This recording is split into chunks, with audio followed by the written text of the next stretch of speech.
Nadiskubre ang kaliwat ka ng mga sirang flood control projects. O ito na, Maricel, sa bayan ng Mexico sa Pampanga. Ang slope protection sa Abacan River sa Barangay San Jose, Malino, kita na halos ang mga bakal sa loob. Nagtamo nga ito ng malalaki at mahahabang bitak kasunod po ng halos 3 linggong ulan na dulot ng habagat. Tuluyan ang gumuho ang iba pang bahagi ng dike. Ganyan din ang sitwasyon sa mga katabing barangay sa Suklaban. Mahaba-habang riprap ang nawasak nitong nakaraang linggo lamang. Ayon po sa ABC, President ng Bayan ng Mexico, tila tinipid ang mga materyales na ginamit sa flood control project. Naunang sinampahan sa ombudsman ng patong-patong na reklamo si dating Pampanga Congressman Dong Gonzales, ilang kaanak nito at mga dating tauhan ng DPWH kaugnay po sa mga flood control project sa probinsya. Ramdam na ramdam talaga natin yan kada umuulan. Samantala, nailigtas ang 10 tauhan ng lumubog na tugboat sa Botolan, Zambales. Tumalon na sa dagat ang mga tripulante matapos tumagilid ang bangka. Kasunod niyan ay ang tuluyan nitong paglubog dahil sa malalakas na alon. Bago yan, may narinig umanong malakas na kalabog. Tinitingnan ang posibilidad na tumama ang bangka sa metal debris. Hindi naman napinsala ang fuel tank ng bangka na may kargang 15,000 litro ng diesel.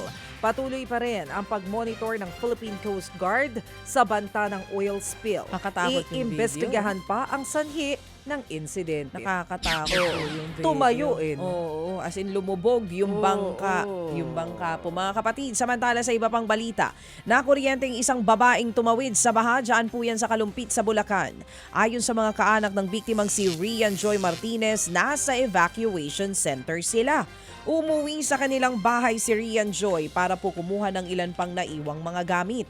Habang tumutulay sa hanggang leeg na baha, nadulas po ang dalagita. Napakapit daw ito sa nakalaylay na kawad ng kuryente, diretsyong nahulog sa tubig. Doon na po ito nakuryente. Naisugod pa ang biktima sa ospital pero naideklara ring dead on arrival. Kritikal ang isang rider matapos sa salpukan ng 2 motorsiklo sa Cebu City. Sa video, kitang maluwag ang intersection ng mangyari ang salpukan. Parehong tumilapon ang mga sakay. Nakabangon ang nasalpok. Napatayo rin agad ang angkas ng isa pang motor. Pero ang nagmamaneho, naiwang nakabulagta sa kalsada. Sa paunang investigasyon, beating the red light ang rider na may angkas. Critical ngayon ang 59 anyos na rider habang nagtamo ng minor injury ang kanyang sakay at ang nabundol nilang rider. Samantala na ibalik na po ang naputol na kamay ng isang pulis sa San Jose, Camarines Sur. Naputol nga ang kamay ni Police Sergeant Noli Miranya matapos tagain ng lalaking nag-aamok. Arestado na po ang lalaki na nabaril din sa binti at sa paa.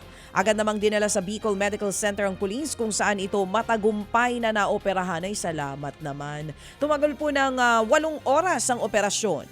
Oobserbahan pa kung may gagalaw niya itong muli ng maayos. Tiniyak po ng PNP ang pagbibigay ng tulong at benepisyo sa nasabing pulis. Ginawaran siya ng medalya bilang pagkilala sa kanyang katapangan at dedikasyon sa kanyang serbisyo. Mga kapatid, patuloy po kayong tumutok sa 105.9 True FM para sa totoong balita, impormasyon, music and entertainment. Mag-subscribe sa aming YouTube channel at podcast at sundan nyo kami sa Facebook, Instagram, X at TikTok sa True Network PH. Bisitahin din po ang aming official website, truefm.ph. At panoorin din kami sa True TV Signal, Channel 19. Kami po ang 105.9 True FM. Laging true sa'yo, kapatid.